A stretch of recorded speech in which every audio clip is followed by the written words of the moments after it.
नमस्कार दोस्तों, वंदना आराधना भक्ति चैनल में आपका स्वागत है। आज मैं पुरुषोत्तम मास अधिक मास महात्म 18वें दिन की कथा तथा अध्याय 18 लेकर आपके लिए आई हूँ, जो आप और हम सब मिलकर एक साथ श्रवण करेंगे। इस कथा में मैं आपको बताऊंगी भगवान का सुदेव को अमोघ वर देना तथा धनु मुनि की कथा कहने का वृत्तांत आप श्रवण करेंगे। तो चलिए शुरू करते हैं।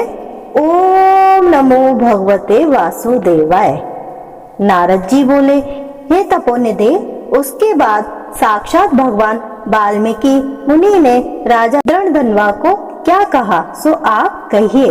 श्री नारायण बोले, वह राज ऋषि दृढ़धनवा अपने पूर्वजन का वृतांत सुनकर आश्चर्य करते हुए मुनि श्रेष्ठ वाल्मीकि मुनि से पूछता है। दृढ़धनवा बोले, हे ब्राह्मण, आपके नवीन नवीन सुंदर अमृत के समान वचनों का बारंबार पान कर भी मैं तृप्त नहीं हुआ, इसलिए पुनः उसकी बात का वृतांत कहिए। वाल्मीकि मुनि बोले, हे जगतपते, इस प्रकार उस ब्राह्मण के विलाप करते समय गर्जना से दशों दिशाओं को गुंजित करता हुआ असमय में होने वाला मेघ आया। पर्वतों को कांपने के समान तीक्ष्ण स्पर्शों वाला वायु बहने लगा और बिजली अत्यंत चमकती हुई अपनी आवाज से 10 दिशाओं को पूर्ण करती हुई।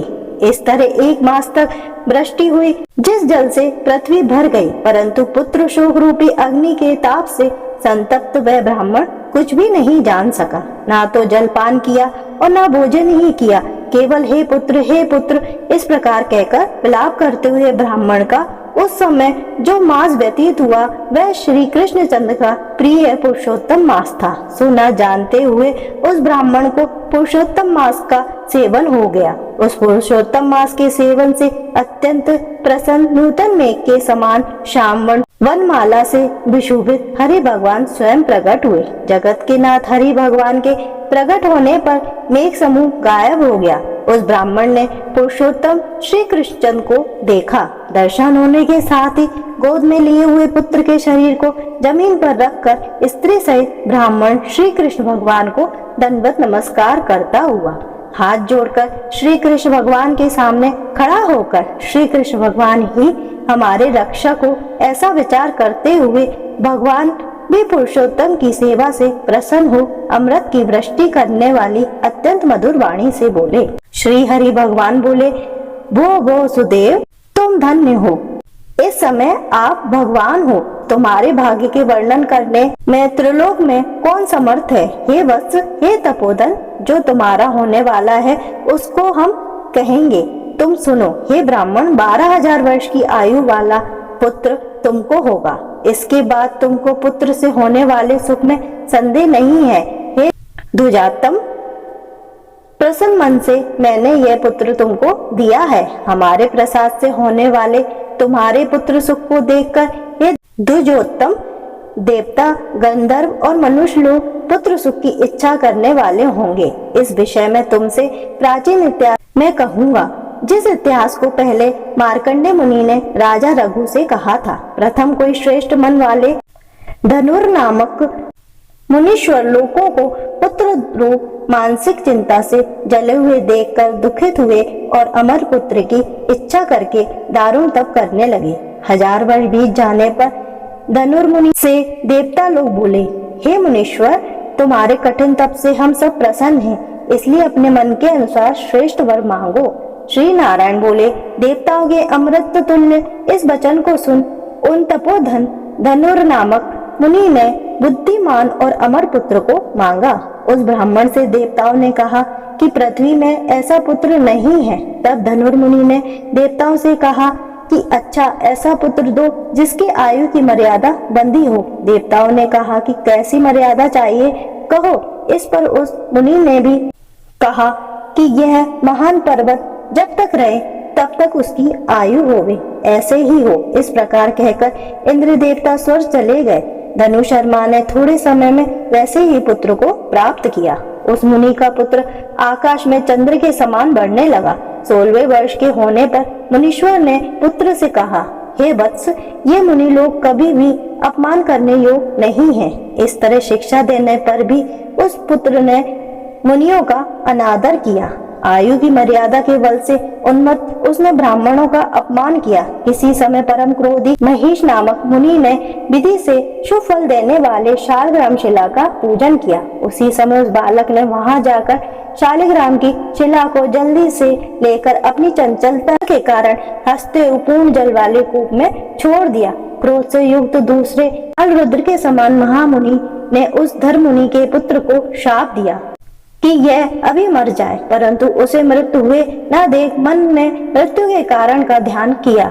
देवताओं ने इस धर्मुनि के पुत्र को निमित आयु वाला बताया। इस तरह चिंता करते हुए महिष मुनि ने लंबी सांस ली, जिससे कई कोटि महिष पैदा हो गए और उन महिषों ने पर्वत को टुकड़ा टुकड़ा कर दिया। उसी समय मुनि का अत्यंत दुर्मद लड़का मर गया। धर्मुनि ने अत्यंत से बार बार विलाप किया। बाद अनेक प्रकार विलाप कर पुत्र के शरीर को लेकर पुत्र के दुख से अत्यंत पीड़ित हो चिंता की अग्नि में प्रवेश किया। इस प्रकार हठ से पुत्र प्राप्त करने वाले कहीं भी सुख को नहीं पाते हैं। हे तपोधन, वरुण जी ने ये जो पुत्र दिया है, इससे संसार में तुम प्रशंसनीय पुत्रवान होगे। ये अनग, मैंने प्रसन्न होकर पुरुषोत्तम के महात्म से इस पुत्र को चिरस्थायी किया है। यह तुमको सुख देने वाला हो। पुत्र के साथ सर्वदा ग्रस्त आश्रम के सुख को भोगने के बाद तुम ब्रह्मलोक को जाओगे। वहाँ उत्तम सुख देवताओं के वर्ष से 1000 वर्ष पर्यंत भोग कर पृथ्वी पर आओगे। हे द्विजातम, यहाँ तुम चक्रवर्ती राजा होगे। धनवा नाम से प्रसिद्धि तथा सेना सवारी से युक्त वो 10,000 वर्ष पर्यंत पृथ्वी के राजा का सुख भोगोगे। इंद्र के पद से अधिक अखंड बल और ऐश्वर होवेगा। उस समय यह गौतमी स्त्री पटरानी होवेगी। नित्यपति सेवा में तत्पर और गुण सुंदरी नाम वाली होगी। राजनीति विशारद तुमको 4 पुत्र होंगे और सुंदर मुख वाली महाभागा सुशीला नाम की कन्या होगी। हे महाभाग, सुरों और असुरों को दुर्लभ संसार के सुखों को भोगकर तुम संसार रूपी समुद्र के पार करने वाले विष्णु भगवान को जब भूल जाओगे, तब हे विप्र, उस समय वन में यह तुम्हारा पुत्र शुभ पक्षी होकर बट वृक्ष के ऊपर बैठकर बैराग पैदा करने वाले श्लोक को बार बार पढ़ता हुआ तुमको इस प्रकार बोध कराएगा।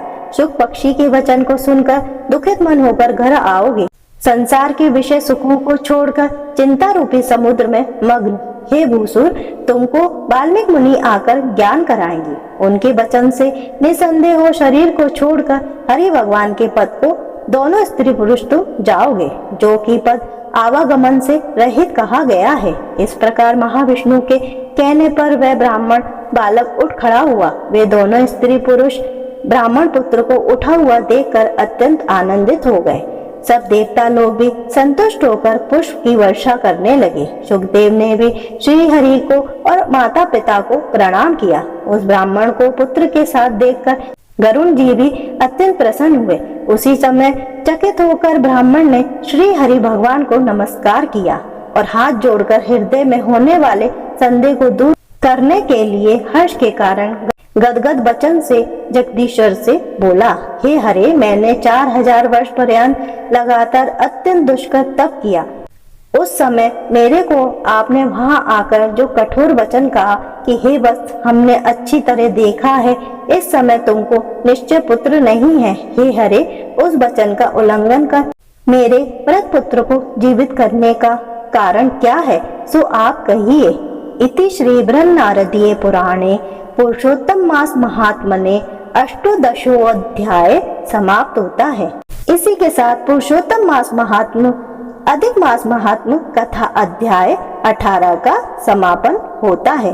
तो दोस्तों, मैं अब आपसे कल मिलूंगी पुरुषोत्तम मास महात्म या अधिक मास महात्म कथा अध्याय 19वें के साथ में, जो आप और हम सब मिलकर श्रवण करेंगे। दोस्तों, आपने अभी तक अगर मेरे चैनल को सब्सक्राइब नहीं किया है तो प्लीज मेरे चैनल को जरूर सब्सक्राइब करें और बेल आइकन को दबाएं।